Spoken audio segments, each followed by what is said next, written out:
This lesson is about either finding an exact answer or finding an estimate. And how do you know when you need to find an exact answer or an estimate? So I put some examples on the board. You need an estimate when. These are situations where most of the time you're going to use an estimate. For example, if somebody says, well, how long is the movie? Okay. You're not going to give an exact length of the movie. You're going to say a little over 2 hours. Or a little under 2 hours. Or about 2 hours and 20 minutes. You're not going to say 2 hours and 21 minutes and 47 seconds. Okay? Another one, shopping. And usually when you're shopping, if you are wondering how much did your friends spend at the store, they'll give you about $10. Or if you're estimating how much you're going to spend at Valley Fair, for example, you should probably overestimate so that you make sure you have enough money. Okay?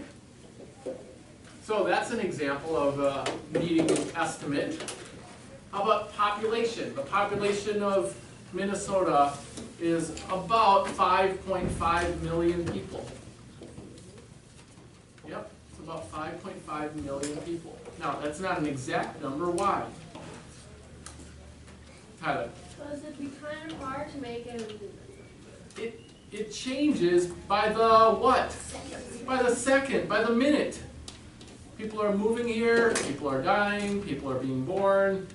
It's constantly changing, so you can't give an exact number for that. And so you need to give an estimate. Okay? Or the amount of gas that you need to buy in order to get somewhere. Alright? Or the amount of gas you purchased or filled up your gas tank. Oh, I got about 3 gallons of gas. About 4 gallons of gas, 10 gallons of gas.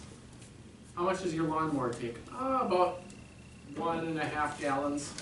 Holds about 1.5 gallons. You're not going to say 1.463 gallons of gas. Right? But there are some situations where you absolutely need exact answers.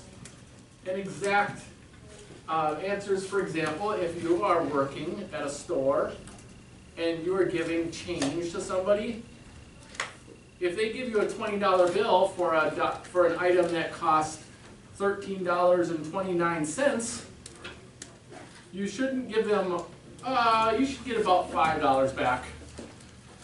How are they going to feel about that?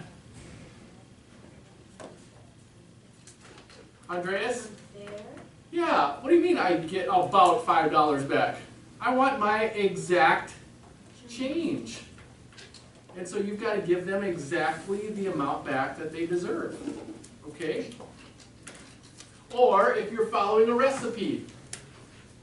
It says that I should use about 3 3¼ cups of flour. Oh, that's about 5. So I'll just put 5 in. No. When you're following recipes, it's important to be as exact as you can. Okay? Usually. Sometimes you can use estimates for small things. But measuring is often an example of when it's really important to use exact amounts. Especially if you are making something or building something. There's a saying that says measure twice and cut once.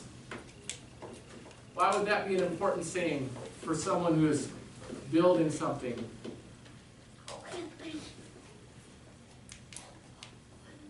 Johnny?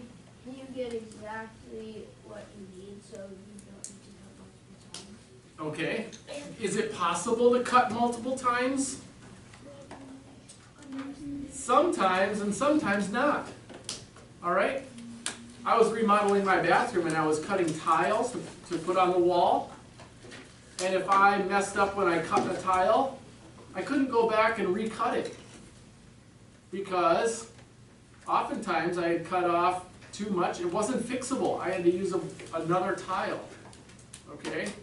If you're laying carpet, for example, if you're putting carpet down in the room, and you cut it and it's off, you can't make more carpet, right? If you cut it in the middle and you cut it and it's this much short, that carpet is ruined. Yeah.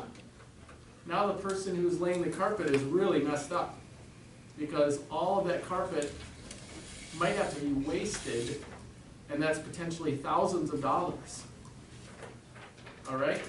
So the saying measure twice and cut once is really important. You have to be accurate when you're measuring. Be sure that you're accurate whenever you're measuring something to cut it, when you're making something, make sure that you're precise in your measurements. Matt? So, two things. So, my dad told me you should cut in little bits. If you cut like more than that, it can't regrow like a lot of Right, other things. Can't regrow, sure. Can I? Sharpen your pencil, sure. Yep. Yep, and sometimes if you you're a little bit off when you're cutting, it's really, really hard to cut just a little more off. If you're using a saw, for example, it's much easier to cut down the middle than it is to try to cut off 1/8 of an inch. Okay?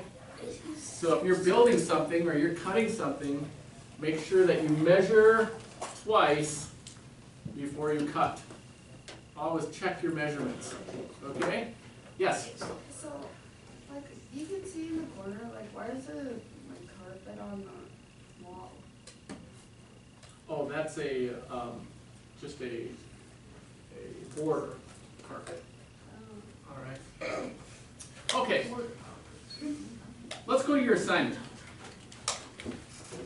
Well, first of all, are there any questions about using exact answers or estimates? Hillary? Yeah, we'll go and do that together. Okay.